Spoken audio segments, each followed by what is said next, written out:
Hey, welcome back to the 2020 Rewind. We're taking a look at 20 more level 50 characters. I'm playing on the City of Heroes Homecoming server. This is episode 17, character number 17, my first tanker of the bunch. It's Purification Rite. She is willpower, fiery melee, fire mastery. She's an angel of vengeance, an angel of fury. She's going to come down and burn your house down because you're a bad person. Let's take a look at her build and see what's going on under the hood. Boom. Here she is. Willpower. If you don't know much about it, it's a lot of regen-y hit point kind of stuff. Some overarching resistance and defenses. It's kind of like health and stamina on steroids, I would say. And then fiery melee is what it sounds like. You got a bunch of fiery attacks, especially the fiery swords, which I like. It does some decent damage. You got some DOT, some damage over time here. A lot of single attacks, and then you got a bit of a short range cone, but I've figured out a way to make it a little bit longer. And then I went ahead and grabbed Sorcery Pool for Mystic Flight. Arcane Bolt is a little attack, single target range attack. Got the Fighting Pool to help beef up defenses with Tough specifically. And then the Fire Mastery, which I was talking about already. And that one's going to have some control with Char. It's going to have Melt Armor, which is a AoE debuff, and Fireball to give you some more ranged boom boom damage to take down my enemies, because that is the plan with this chick. She is going to get into melee after detonating some bombs at range, and she's going to be leveraging some debuffs, specifically Rise to the Challenge. We'll take a look at that, and then just start swinging swords and scorching people to death. Let's go down the willpower list and see what we've got here. We've got high pain tolerance is your first one. And this is just an auto power. So auto powers are you pick them and they're on. You don't have to do anything else. You just slot it up. Basically, it does some damage resistance across the board. It's given 11.4% the way I have it slotted. But then you can kind of spike it with some special stuff because it also has some health boosting that you can slot into it because it takes both damage resistance and health. So I've taken advantage of that because I threw in a set of Gladiators armor, 4 of them, and I threw in the TP protection special unique power here that gives a global plus 3% defense. I also threw in an Aegis Psi status resistance because I wanted to make sure I could max out Psi resistance because that's the one kind of interesting thing, I guess, that or unique thing that willpower does that most other sets do not. From an armor perspective, that is, it brings a lot of Psi resistance to the table. And Psi damage is pretty popular in the late game. I hate to spoil it for some people, but it is. And then I threw in a Panacea here, the plus hit points plus endurance. So this power alone is going to give me across the board 11 and some change resistance. And then it's going to be popping some endurance, 7.5% every time that Panacea fires. And it's going to proc some healing as well, 64-ish, which is 2.3% of your health. Which, by the way, powers that, regenerate or pop based off of your health. If you can build up your health pool by getting, more max hit points, this number will get obviously larger, even though the percent stays the same. The percent of larger number is a larger number. So anyway, that's what I got going on here. It's boosting my hit points 374. This character does have a lot of hit points, I think, at least compared to some other builds I have. So that's HPT. Then we got Mind Over Bodies, your next one. This is your standard damage resistance, toggle armor, smash lethal, and the psionics, like I was mentioning. I've got that thing, ED capped, and I've got a set of Unbreakable Guard in it. And I took the unique, the Unbreakable Guard plus max HP. You'll see as I go through most of these, especially the armor stuff, I have those unique, singleton sets in here, those enhancements. Across the board, give me lots of extra hit points, resistance, defense, etc. So I got max hit point boost here. So that's going to be helpful. This boosted my numbers 30-ish% for psionics and 35-ish for smash lethal. Then I have fast healing. This is like health. Again, on steroids, you've got just an auto power. It boosts your regeneration, so it's a similar idea to your fitness pool, the health that you get. And I've got the preventative medicine 3 slotted here. That's going to have the absorb proc. And the other thing I haven't really mentioned yet is the set bonuses on these. Obviously, there's a reason to slot this stuff. With 3 of these guys, you're going to get smash lethal and some max hit points. The unbreakable guard gave me endurance discount, some resistance to energy negative, defense for melee, lethal smashing, resistance to toxin psi. The 4 slotted Gladiator's armor gave me recovery, some knockback protection, and some psi resistance, toxic resistance. So all these sets that I'm choosing are going to have, a little bit more spice to throw on the dish here, so that this character's pretty high survivability. Indomitable Will is your standard Mez protection toggle. I've got a reactive defense set in this with the scaling resistance unique. So that's the one that the more damage you take, the lower your hit points get. The greater this thing kicks in and you start having more and more damage resistance, the lower health you get. 3 slotting that, resistance smash lethal, and some total hit, overall max hit point boost. Then I've got I think the power that I was sort of building this character around.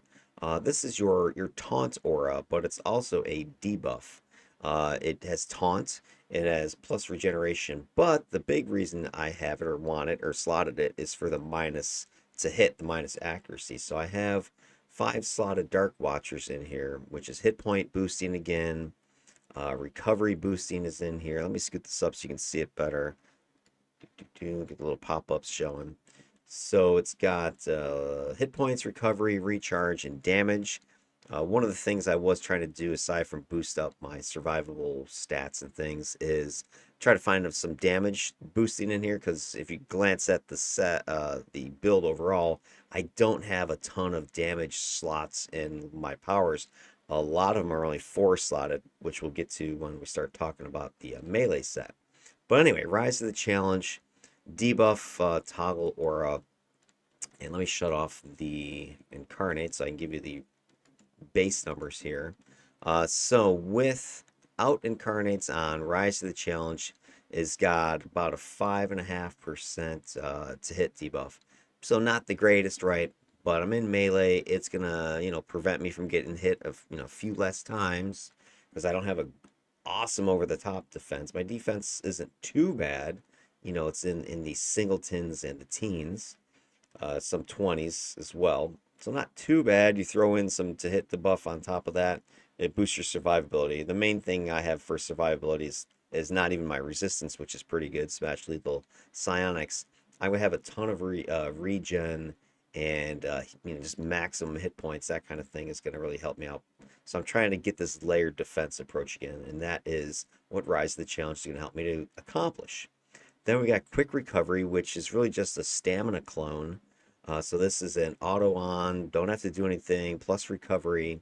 And I've got it slotted with a couple of power transfers, a chance to self-heal in here. So I've got another, thing that's going to pop some hit points, just like the Panacea up there did. And this is also going to boost my overall recovery, and it gives me some regeneration boosting from the 2 slots that I have in it. Then I have Taunt for my, scoot that down. I've got Taunt from my melee, or not my melee, from my armor set willpower. And I put the perfect zinger in here. It's got a chance for psi damage, so I can get a little pop of damage there. But 2 slotting it gives me some more toxic psi resistance. Then we got Heightened Senses. This is a toggle, like your defense toggle that you have. So you have defense to smash lethal and some of the elemental damage there. And it's your plus perception. I've got the shield wall PvP set in here, 4 of those. That has the global plus resistance 5% in it. And then the 4 slotting gives me regen, gives me hit points, gives me resistance to energy negative. So again, I'm trying to dip into as many different sources of regen, resistance, defense as I can find. Then what else we got? We got, moving over here from the fighting pool, I have Tough. That's going to boost my smash lethal resistance overall. I've got the Impervium Armor 4 slotted in here. That gives me some more psi resistance. And 4 slotted, it gives me a recovery boost, psi defense, plus max endurance on top of everything else that I'm layering together. And that is all of my main defensive stuff. So you're looking at all those numbers combined. I already showed this a little bit. Let me do the pop out window so you can zoom in on it. So we've got, pretty solid defense for energy, negative, and psi.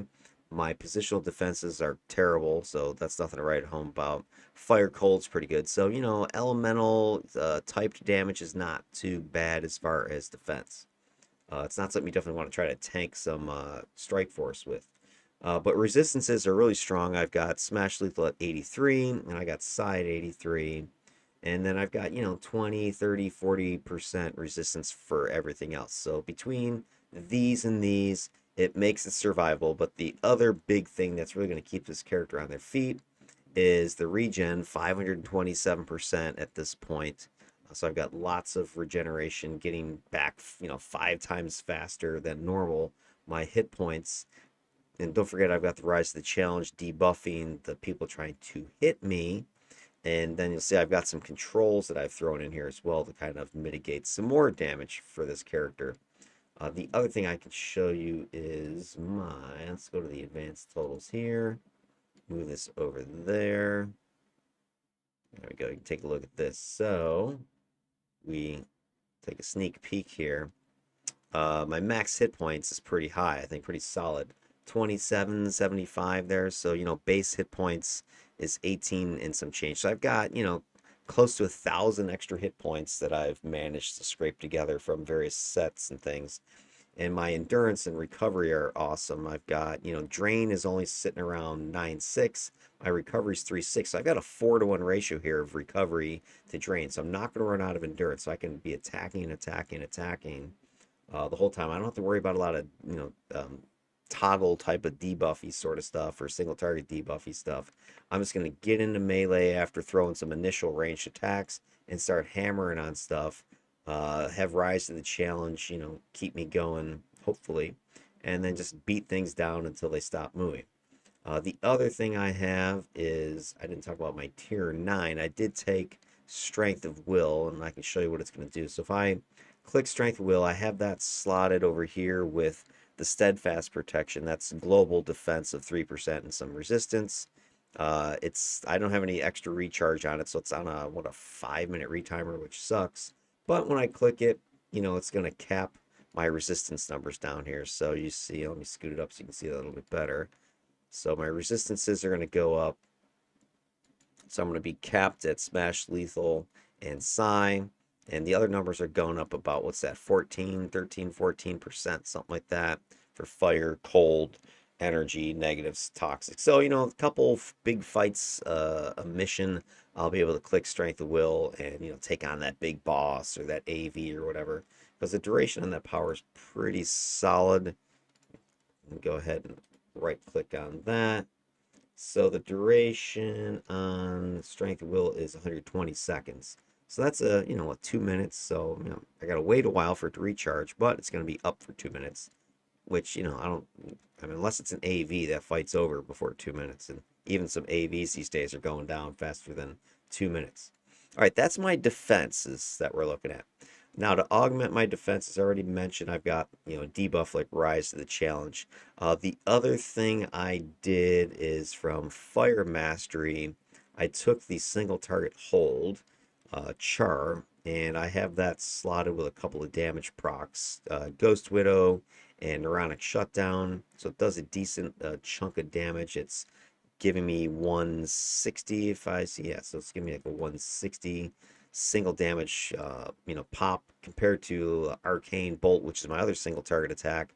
That thing's giving me 140, and I put in the chance to hold from Devastation. So I've got a 1-2 ability to hold, so I can potentially hold bosses, minions, and lieutenants for sure between these two, but I can hold bosses occasionally or chip in holds against some AV hero hard target like that. But the 4-slot Ghost Widows, that's giving me some speed boosting. It's giving me some more hit points. It's giving me some more max endurance. Then we start looking at my other big debuff I've got here, which is Melt Armor from that fire pool as well. That's a big old minus defense on that one. Let's pull up the numbers so you can see. It's got a minus 11% resistance, minus 8.5% defense on it. I've got a damage proc thrown in there, a shield breaker, and the force slotting on this is going to be giving me, scoot it up so you can see, melt armor is going to be giving me some recovery, some more resistance to smash and lethal, some more defense. So again, I'm just layering things every which way from Sunday in order to make this a survivable character. So that's the big old debuff, and that is also going to team up that minus resistance, that minus defense, because I have in Fireball a set of Annihilation with the chance for a resistance debuff here. That's going to help stack up with this minus resistance, and I think the resistance on this is what? 12.5%.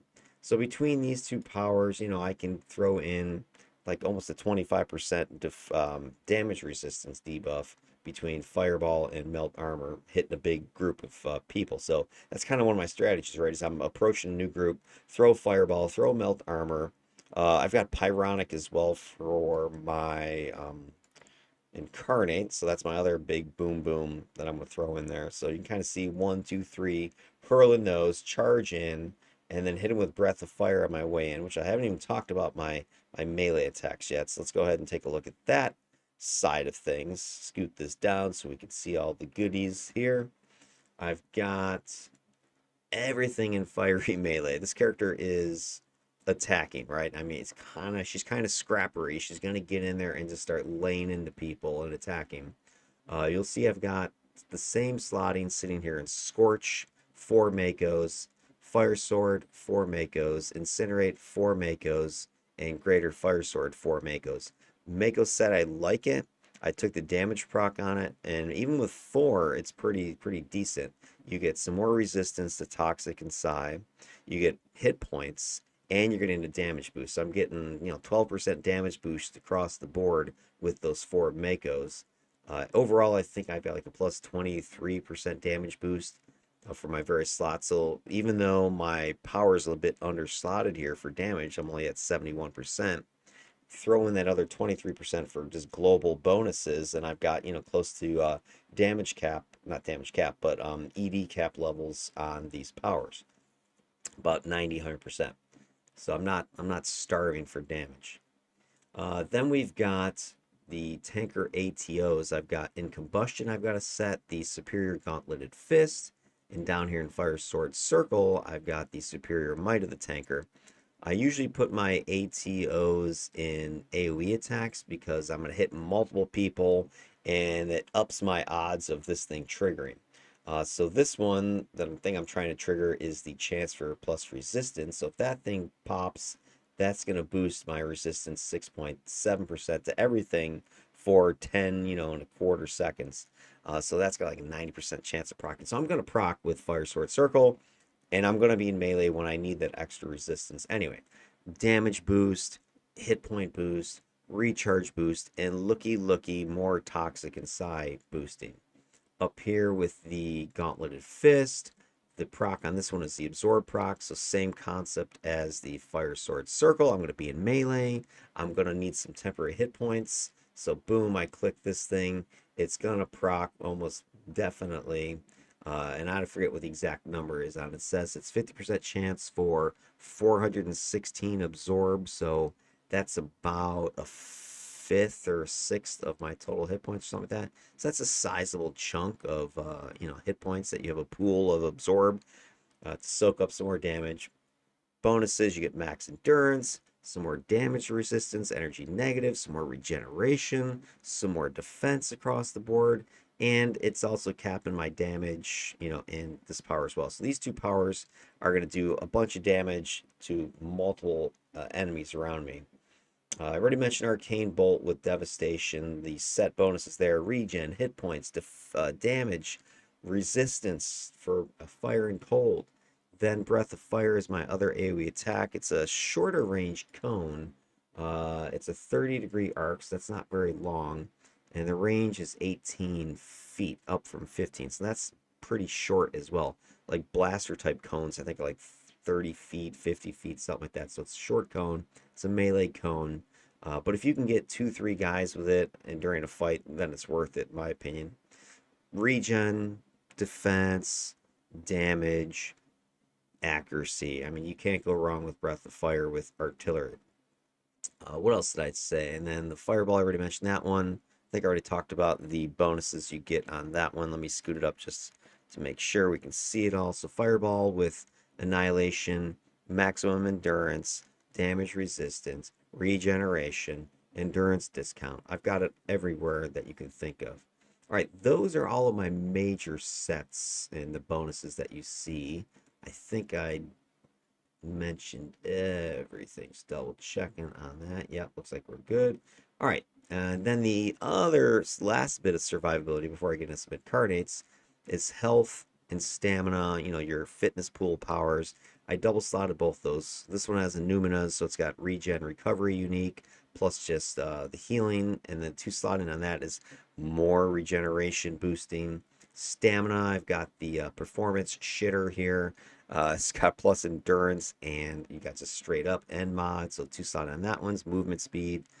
Cause hey, who doesn't need more movement speed? I actually like to fly around with this character using Mystic Flight in combat. So she's just kind of swooping around and just sorting people to death as she goes past them.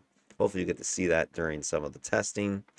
Then let's take a look at the incarnates because my totals, as I said, they were so with strength of will. It's pretty good. Let me turn strength of will off though. So those are my numbers. Let's pull up the pop-out window so you can see a little bit better. So not too shabby, but again, not all over the top tanky either. Let's see if we can get some more bonuses here with the incarnates and see what I chose. So here's kind of a weird one for a tank. I picked Intuition Radial. This is something that you'll normally maybe choose with a controller, maybe a defender, corrupt, or something like that because it's pretty debuffy, kind of control-y, so it has those features. But I wasn't worried too much about damage or resistance defense in this character. I felt like I had a decent amount, so I wanted to kind of go a little bit of a different angle on it. So with the Intuition Radial, it's not boosting any of my base stats up here, but it is boosting my hold duration. So I do have Char, so that's going to boost the hold on that. Plus, I have the Arcane Bolt has the chance to hold with Devastation, so that's going to help me control a little bit more single targets. I have the defense debuffing, which remember I have melt armor, so that's going to help that. Range, I have that, so that's going to help stuff like the fire breath there. So breath of fire, let me go take a look at this number again now. Breath of fire, its range is now looking at 21 feet. So I went up from 15 base to 18 the way it was slotted up to 21, almost 22 feet. So that's actually a noticeable difference. Then we've also got the to hit debuff bonus in there. So that's going to help my rise to the challenge. So now my debuff on this is like a flat 6%. So that's up from whatever it was, 5 or whatever, 5.5. So that'll, help me survive a little bit longer.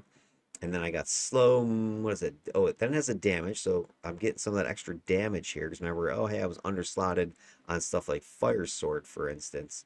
But now with Intuition slotted, let me scoot this up so you can see. Here's Fire Sword as an example. You can see that, it is at 103% damage. Let me shut that off again so you can see the difference. So here's Fire Sword. Right now it's at 71, 72% damage, the way I have it slotted with those 4 Makos. But as soon as I fire up Intuition, it now brings me up to 103. So it's like a 33% damage boost to all my attacks. So again, I wasn't worried that I was underslotting my damage attacks across this character because I knew I was going to get damage boosting from my set bonuses, which was 23%. So that took me up to the 90s or so. And then I'm getting this 33% from the Intuition's damage boost here. The only thing I'm really not getting anything from is slow. I don't think I have any slow powers on this build, but all these other things I am getting benefit from it. So, I'm happy if I can get, 2 out of 3 things from an alpha list of bonuses. So I'm getting, whatever is 5 out of 6 down here. So that's why I picked this, kind of a unique spice to this character, make it debuffy, a little bit control-y, give it that damage that it needs, boost that range a little bit. So it's going to again kind of be a little bit more scrappery perhaps. I'm not even sure scrappery might be a good analogy, or maybe a little bit more. I don't want to say dominator either. It's kind of its own little niche. All right, then I already mentioned Pyronic, so that gives me that extra 1/2, Fireball, Pyronic, Bang, Bang, plus Melt Armor. So I throw Melt Armor in there first. That's going to debuff their resistance and defense. Then hit them with Fireball. That's going to potentially debuff resistance again. And then you throw Pyronic in there. That has, I think I just went with the raw damage on this one. I didn't take the one stun because I don't have any other way to stun anybody. So boom, just raw damage on that one. For my interface debuff, I've taken the diamagnetic, and that one is the one that is going to have the minus to hit as well. So this is, I think, a 5%. Yeah, it's a 5% to hit debuff that's stackable, I believe, up to 4 times. So I can easily get minus, 20% debuff on people. Let's see, does it give me the duration on it? Maybe not, because I don't know how long that lasts. Oh, here we go. 8 seconds. So can I stack 4 hits in 8 seconds? Maybe. Probably more likely, more realistically, you're getting 10% debuff consistently with attacks from this. But you combine that with the Rise of the Challenge, now you can kind of see where this is going. If I'm getting 10% from my interface to hit debuff, and then they're standing in my Rise to the Challenge aura, that's another 6. Now I got minus 16% debuff. That's not too shabby, right? That's like unslotted Darkest Night for a mastermind or something like that. I don't know. So that's pretty decent, for a tanker. Increases my survivability and it helps my team survivability as well. It also has minus regen, which can help me take down bosses a little bit faster, at least chip in against AVs, that kind of thing. Clarion, again, it's kind of, hey, why would you take Clarion on a tanker? That's Mez protection, right? Yes, but remember, I've said this plenty of times in some of my other videos now. Take a look at the other things Clarion does, because it's not just a Mez protection. It adds range, and the thing I like probably the most from it is special. Special is going to boost your healing, your defense, your controls, your debuffs, that kind of thing. So when you see me click this, hit the pop-out window again, check out the defenses.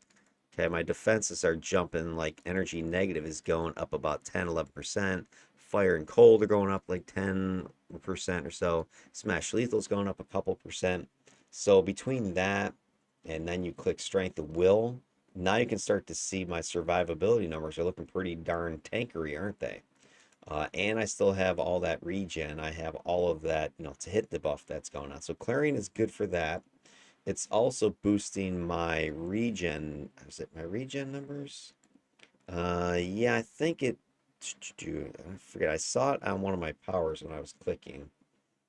Oh, who was it? Who was it that showed it popping up? Clarion. I don't know. It was Summer. You gotta trust me on that one, you guys. Okay.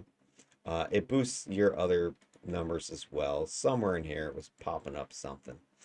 Anyway, your specials, gotta love it. It's gonna help your chars. Another example of this. So my Clarion is taking that hold from 22 seconds up to 33 seconds. So that's a nice little pop there, right? A 33-second hold from a tank. Come on now.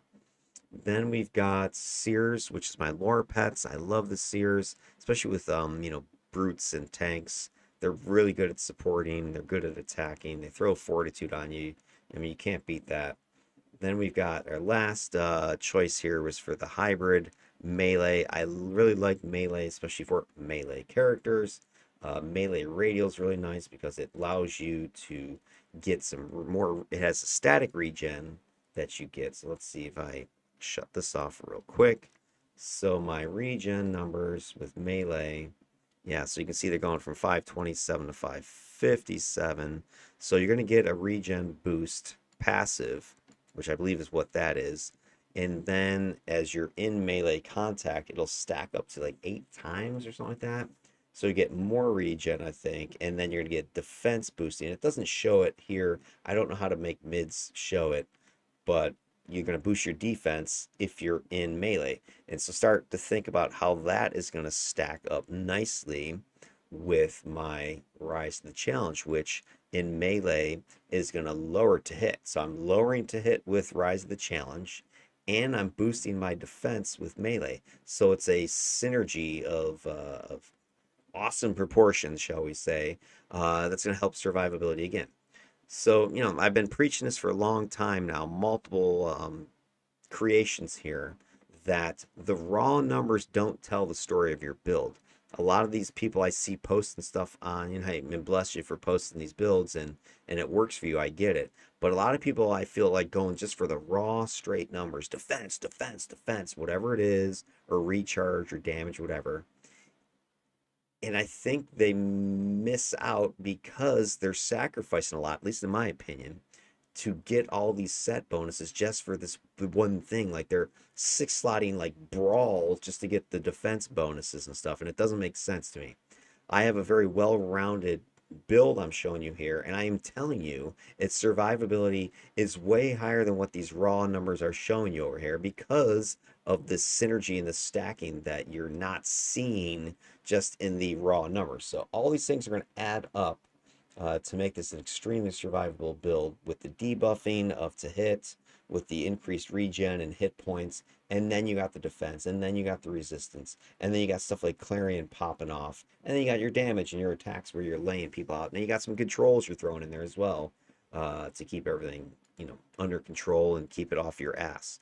All right, well, there you go, ladies and gents. That is the build for my good friend here, Purification Rite. And as usual, I'm not just going to talk the talk. I'm going to try to go out and walk the walk. I'm going to run some solo missions with this character against some 52s and some 53 council against times 6, times 7 or 8, just to show you what I consider to be baseline, what any IO'd out, incarnated level 50 character should be able to do out there. And then up the challenge a little bit to you know, see what the build really can do. And then after that, I'll run some team action with some pugs. People I have no idea who the hell they are or what they're going to do. And just go for it and have some fun and see what craziness ensues. Just to see what this build can do in a more realistic scenario of, you know, teams that you would run into as you're playing City Heroes. All right, there you go. That is Purification Rite. Stay tuned for part 2 when I go ahead and run some solos. In the meantime, have yourselves a good night and peace out.